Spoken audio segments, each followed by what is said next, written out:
C'est la rentrée scolaire. La plus petite rentre à la maternelle. Il faut mettre à jour les vaccins, prendre un rendez-vous chez l'optométriste, magasiner les souliers parce que ceux qu'on a achetés début juillet, ils font plus. Pour la grande, on doit aller échanger le duotang mauve. On s'est trompé de couleur. Ça prenait le vert lime pour le cours de français. Je reviens de vacances. J'ai 120 emails non lus. J'ai 400 résultats de prise de sang à gérer, puis mes retours d'appel à faire.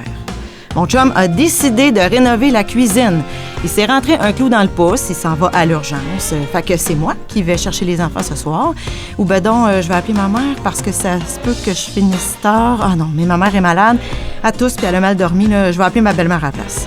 Ah, Colin, mon chien a vomi dans l'entrée. Je viens de piler dedans. Est-ce que j'ai donné son médicament pour les tiques le mois passé? Je vais y en donner 2 fois à la place aujourd'hui. Puis il n'y a plus de lait dans le frigo. J'ai oublié de faire l'épicerie. Faudrait bien que je passe la balayeuse. Les filles se chicanent encore parce qu'elles veulent s'asseoir à la même place pour souper. Je suis écœurée. Docteur, je me sens fatiguée. Pensez-vous que c'est ma thyroïde? Bonjour, Roselyne Miron-Pichet. Roselyne Miron-Pichet, c'est une docteure, une médecin de famille dans Lanaudière et on présente une toute nouvelle capsule ensemble. Quoi de neuf, docteur? Et bonjour, Nicolas. Bonjour à tout le monde. Bonjour aux auditeurs. À chaque mois, on a un rendez-vous pour parler d'un sujet de santé et j'espère que ça va vous toucher. Oui. Oui, C'est sûr. Vous avez peut-être deviné ce mois-ci, je veux parler de non, Nicolas. La rentrée scolaire? Oui, c'est ça. En tant que maman, c'est important dans ma vie. On va pas parler d'andropause, entre autres. Peut-être certains s'en... Mais non, on va recommencer ça. Comment juste là?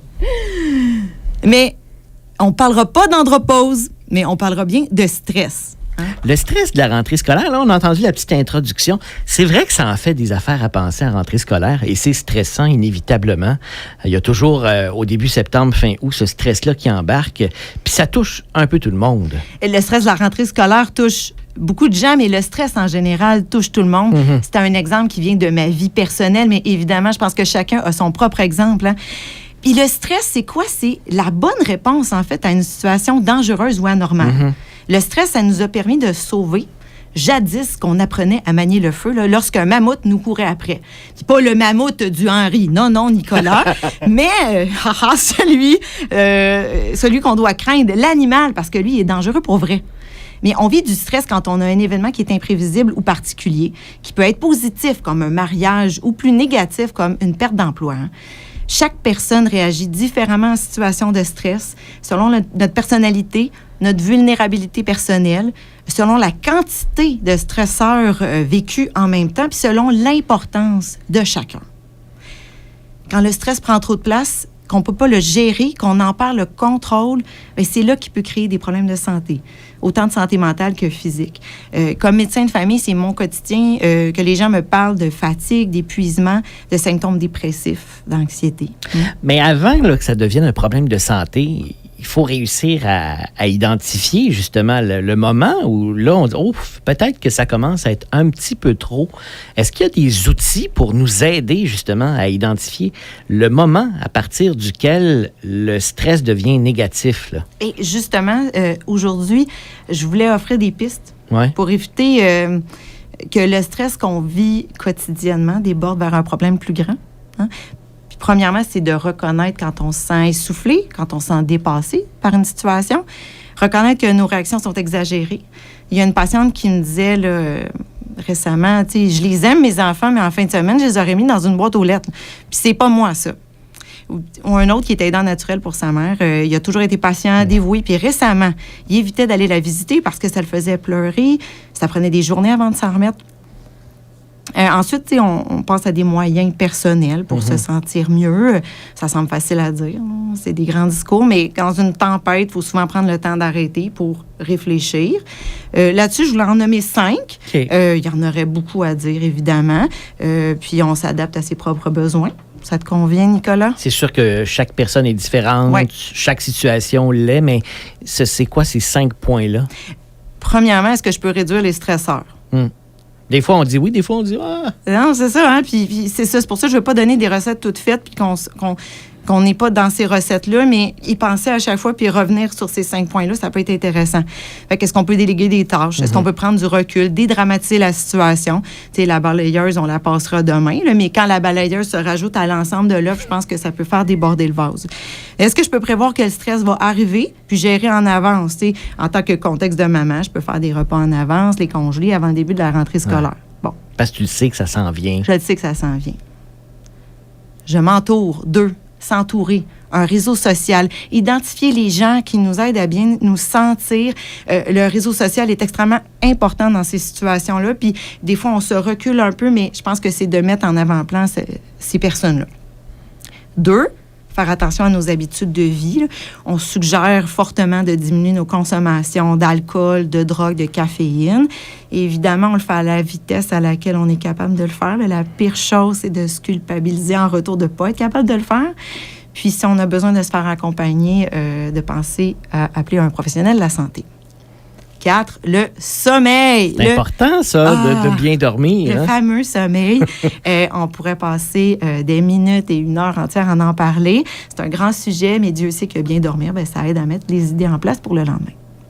L'activité physique, c'était mon 5e point. C'est un antidépresseur naturel. Ça donne des endorphines. C'est des substances qui aident à s'apaiser. Ça aide au sommeil, justement. Puis pas besoin d'aller bencher un 300 livres au gym. Aller marcher dans le quartier, là, ça fait du bien, ça. Un petit peu de vélo, si on aime mieux faire du vélo, ouais.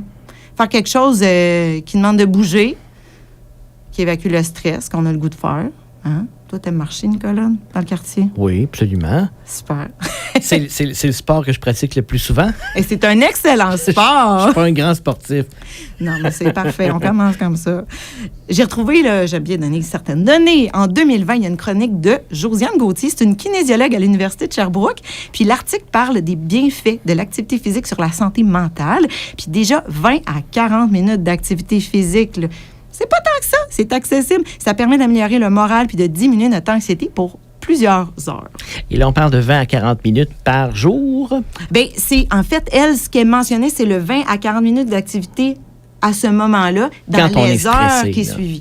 Fait que, plusieurs fois par semaine, c'est sûr que c'est fortement recommandé. Ça peut être à chaque jour, mais encore là, on y va à notre rythme pour que ça soit accessible. On parlait de ressources. Si on a besoin de ressources, il y en a énormément qu'on peut consulter. On a des exemples? Oui, il y en a beaucoup. J'en nomme peu ici, mais qui réfèrent vers d'autres.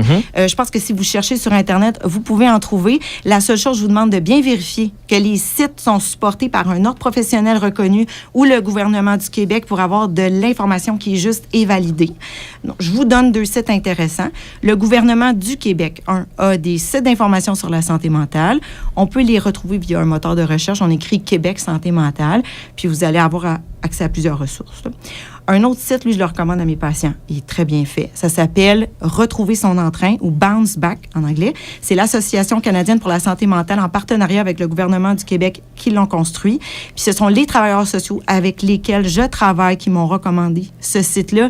Il y a des ressources, il y a des vidéos. On peut consulter un professionnel. J'ai plusieurs patients qui l'ont consulté et m'ont donné d'excellents feedbacks, de bons commentaires. Je continue à le suggérer.